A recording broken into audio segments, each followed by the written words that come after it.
The best thing about watching an Akira Toriyama show is that you know that you're watching an Akira Toriyama show. His art style is unique, and I don't know what it is that makes his art style stand out so much. Like, it is just wobbly and shiny and round is the best way I can describe it. If any artist is watching this video, please let me know what it is. Now, of course, everybody knows him because of Dragon Ball, but that's not the only thing he's made, obviously. So today I'm gonna talk about one of his works that got an anime adaptation like 2 years ago, and nobody seems to be talking about it. Sandland is a manga that was released in the year 2000, and for 23 years it didn't get any adaptation at all. And then one day in 2023 somebody was like, here's a movie, and in 2024 they were like, here's an anime and also a video game. So today I'm mainly gonna be covering the anime adaptation, which was on Disney Plus. Now, a lot of people don't know about this show thanks to Disney, because they probably spent all their budget on the 50th Star Wars spin-off.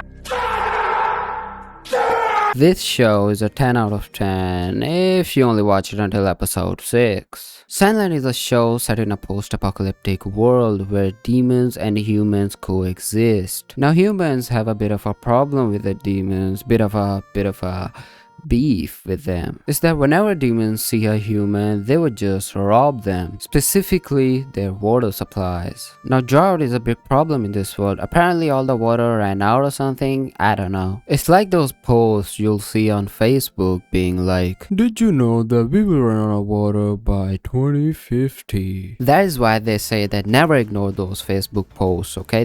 They ignored it, and you'll see what happens to them. In this world, water is the currency. There's a king that sells the water at a huge amount. Wow, capitalism, guys. Even in a fantasy world, we can't escape it. So then a small town sheriff and 2 demons set out on an adventure to find the legendary fountain lake that will solve the drought for both humans and the demons. There are a total of 3 main characters in the show. Beelzebub is a wannabe bad demon who is goofy but very powerful. Thief is the old demon who is mostly there for comic relief but is sometimes very useful. Sheriff Rao is the other old man who's a human that has a very dark past, but now he's just a small town sheriff. All 3 characters have amazing chemistry between them. Even though the whole show is just 13 episodes long, their relationship never feels forced even with that little time. They find out so much about each other in this journey, like how the demons actually aren't that bad. They're just chilling, you know. We learn more about Sheriff Rao's dark past and how under the king's command he led the destruction of a town and the people within it, only to find out that they were only developing a new source of water that would solve the drought. Now, ridden by guilt, he tries to atone himself in this journey. At the end of their journey, they finally find Phantom Lake, which has enough water for both humans and demons, and also find out that the king was hoarding all the water all along just so he can sell it for more money. The villains in the show are amazing, especially when you find out that demons are actually not the villains. Sheriff Rao is such a deep character who within this journey learns so much about the demons and humans, and especially himself. This show looks beautiful. The yellow color palette, the Mad Max vibe, and Akira Toriyama's art style, it just looks so good. Some of the CGI looks a bit off at times, but it is still better than a lot of other anime. The world looks so interesting even though it's a barren wasteland. And the humor. Now, I'm the kind of guy who usually doesn't find anime very funny. I don't know if it's a translation issue or what, but I don't like the way most anime do comedy. But this one does comedy pretty well. And comedy is a big part of this anime. A lot of goofiness goes on in this show. Now, this anime is a 10 out of 10 for me. Until episode 6, that is. Now, you see the manga ends when they find the Phantom Lake and it's a happy ending. And I think that the show